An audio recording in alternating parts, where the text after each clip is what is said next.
తులారాశివారికి స్వాగతం. రాబోయే 2026-2027 సంవత్సరం జీవితంలో ఒక పెద్ద మార్పును తీసుకురాబోతోంది. డబ్బు, బంధాలు, కెరీర్ వీటన్నిటి మధ్య ఒక బ్యాలెన్స్ ఎలా సాధించాలి? ఈ విశ్లేషణలో దాని గురించే మనం లోతుగా మాట్లాడుకుందాం. పదండి, ఈ ప్రయాణం మొదలు పెడదాం. చూడండి, ఈ సంవత్సరం తులారాశివారికి చెప్పే ప్రధాన సూత్రం ఇదే.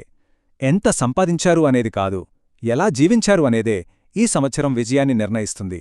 అద్భుతంగా ఉంది గదా? ఈ ఒక్క వాక్యం రాబోయే సంవత్సరానికి ఒక మార్గదర్శిలాంటిది. అంటే డబ్బు సంపాదన కంటే కూడా జీవితంలో సామరస్యం, శాంతి, మంచి సంబంధాలకే ఎక్కువ ప్రాధాన్యత ఇవ్వాల్సిన సమయమిది. సరే, ఈ విశ్లేషణలో మనం 4 ముఖ్యమైన విషయాలు చూద్దాం. ముందుగా ఈ సంవత్సరపు మెయిన్ థీమేంటి, ఆ సమతుల్యత కదేంటో చూద్దాం. ఆ తర్వాత గ్రహాల స్కోర్ కార్డ్తో బలాబలాలు ఎలా ఉన్నాయో తెలుసుకుందాం. అక్కడ నుంచి కెరీర్, ప్రేమ జీవితం ఎలా ఉండబోతోందో చూసి చివరగా అంతా బాగుడటానికి కొన్ని మార్గాలు కూడా చర్చిద్దాం. సరే, మొదటి సెక్షన్లోకి వెళ్దాం. ఈ 2026-2027 సంవత్సరం మొత్తం 3 ముఖ్యమైన స్తంభాల మీద ఆధారపడి ఉంటుంది. అవేంటంటే సంబంధాలు, సమతుల్యం మరియు సామరస్యం. చెప్పాలంటే జీవితాన్ని ఒక కొత్త కోణంలో చూసే సమయమిది. అయితే ఇక్కడ ఒక ముఖ్యమైన విషయం గమనించాలి. డబ్బు సంపాదన కొంచెం నెమ్మదిగా ఉండొచ్చు, కానీ నిజమైన సంపద అనేది డబ్బు రూపంలో కాదు, గౌరవం, ప్రేమ, మనుషుల మద్దతు రూపంలో వస్తుంది.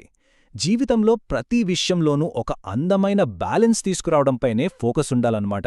ఇప్పుడు కొంచెం లెక్కల్లోకి వెళ్దాం.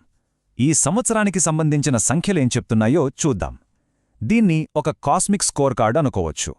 రాబోయే సవాళ్లేంటి, బలాలేంటి అనేది ఇది మనకు స్పష్టంగా చూపిస్తుంది. ఆ సంఖ్యలేంటో చూద్దామా? ఈ సంఖ్యలు చాలా ఆసక్తికరమైన కథ చెప్తున్నాయి. చూడండి, ఆదాయం 14 పాయింట్లకు కేవలం 5 పాయింట్. అంటే డబ్బు రాకడ కొంచెం నెమ్మదిగానే ఉంటుంది. కాని ఖర్చులు 14కి 14. అంటే ఖర్చులు మాత్రం పీక్స్లో ఉంటాయన్నమాట.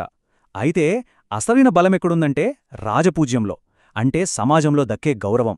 ఇది ఏకంగా 7కి 6 పాయింట్లతో చాలా బలంగా ఉంది. మరి ఈ లెక్కల సారాంశమేంటి?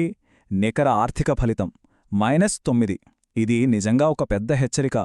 ఈ సంవత్సరంలో ఎదుర్కోబోయే అతిపెద్ద సవాలు ఇదే. ఖర్చులను అదుపులో పెట్టుకోకపోతే ఆర్థికంగా చాలా ఇబ్బందులు పడే అవకాశం ఉంది. జాగ్రత్తగా ఉండాలి. కానీ ఇక్కడే ఈ సంవత్సరం అసలైన మ్యాజిక్ ఉంది. ఒకవైపు డబ్బు విషయంలో లోటు కనిపిస్తున్నా దాన్ని బ్యాలెన్స్ చేయడానికి సమాజంలో గౌరవం, మనుషుల మద్దతు బలంగా నిలబడతాయి. అంటే డబ్బు రూపంలో ఏదైతే తగ్గుతుందో అది బంధాల రూపంలో తిరిగొస్తుందన్నమాట. ఇదే కదా నిజమైన బ్యాలెన్స్ అంటే. సరే, మరి ఈ స్కోర్ కార్డ్ నిజ జీవితంలో ఎలా ఉండబోతోంది? అంటే కెరియర్, ప్రేమ, మిగతా జీవితంపై దీని ప్రభావం ఎలా ఉంటుందో ఇప్పుడు వివరంగా చూద్దాం. ముందుగా కెరీర్. ఈ సంవత్సరం కెరీర్ సక్సెస్ అంతా పార్ట్నర్షిప్ మీదే ఆధారపడి ఉంటుంది. ఒంటరిగా పనిచేయడం కంటే ఒక టీంతో కలిసి పనిచేస్తేనే గొప్ప విజయాలు వస్తాయి. ముఖ్యంగా ఆర్ట్, డిజైన్, ఫ్యాషన్, లీగల్ లాంటి రంగాల్లో ఉన్నవాళ్లకు ఇది చాలా మంచి సమయం. అదీకాక జులై నుంచి డిసెంబర్ మధ్యలో భాగస్వామ్య ఒప్పందాలు బాగా కలిసి వస్తాయి. మరి ఈ ఆర్థిక సవాళ్లను ఎలా ఎదుర్కోవాలి? దీనికి సింపుల్గా ఒక 3 సూత్రాల ప్లాన్ ఉంది. నంబర్ 1, విలాసవంతమైన ఖర్చులను తగ్గించుకోవాలి. నంబర్ 2, చాలా స్ట్రిక్ట్గా ఒక బడ్జెట్ ఫాలో అవ్వాలి. నంబర్ 3, బంగారం, ఆభరణాల లాంటి సురక్షితమైన పెట్టుబడులపై దృష్టి పెట్టాలి. ఈ 3 పాటిస్తే చాలు, ఆర్థికంగా స్థిరంగా ఉండొచ్చు. ఇక బంధాల విషయానికొస్తే ఈ సంవత్సరం చాలా పాజిటివ్గా ఉండబోతోంది. కుటుంబంలో, స్నేహితులతో మంచి సామరస్యముంటుంది. వైవాహిక జీవితం కూడా ఒకరినొకరు అర్థం చేసుకుంటూ స్థిరంగా సాగుతుంది. కాకపోతే ఒక చిన్న సలహా: అన్నిటికీ సర్దుకుపోవడం కంటే మనసులో ఉన్నది స్పష్టంగా చెప్పడం చాలా ముఖ్యం. ఆరోగ్యం విషయాల్లో కొంచెం జాగ్రత్త అవసరం. ముఖ్యంగా కిడ్నీలు, ఊపిరితిత్తుల మీద ప్రత్యేక శ్రద్ధ పెట్టాలి. ఎక్కువగా స్ట్రెస్ తీసుకోకుండా లైఫ్ స్టైల్లో బ్యాలెన్స్ పాటించడం చాలా ముఖ్యం. రోజూ కాసేపు యోగా లేదా వాకింగ్ చేస్తే ఎనర్జీ లెవెల్స్ కూడా బాగుంటాయి. ఈ టైంలైన్ని ఒక ప్లానర్లా గుర్తుపెట్టుకోండి. జులై నుంచి సెప్టెంబర్ వరకు, అలాగే నవంబర్ నెల, ఇవి చాలా అనుకూలమైన సమయాలు. ఏ పని మొదలుపెట్టినా పురోగతి ఉంటుంది. కానీ మే, డిసెంబర్ నెలల్లో మాత్రం చాలా జాగ్రత్తగా ఉండాలి. ముఖ్యంగా డబ్బు విషయంలో అస్సలు రిస్క్ తీసుకోవద్దు. ఈ నెలలు గుర్తుంటాయి కదా. ఇక చివరిగా ఈ సవాళ్లను దాటుకుని పాజిటివ్ ఎనర్జీని పెంచుకోవడానికి కొన్ని ఆధ్యాత్మిక పరిష్కారాలు కూడా చూద్దాం. అదృష్టం, సామరస్యం పెరగడానికి ప్రతి శుక్రవారం లక్ష్మీ అష్టోత్తరం చదవడం చాలా మంచిది. అలాగే శనివారం తైలదానం చేయడం కూడా సూచించారు.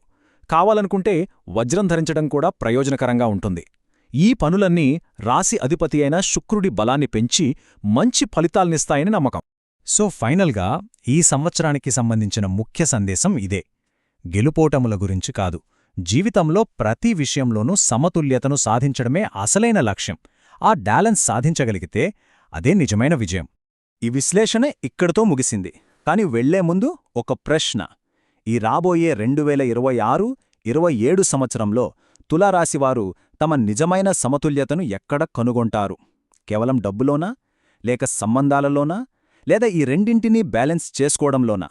దీని గురించి ఆలోచించండి. మిరాకిల్ మైండ్ స్టూడియో యొక్క ఉత్తమ వీడియో కోసం సబ్స్క్రైబ్, లైక్, షేర్ ఇంకా కామెంట్ చేయండి.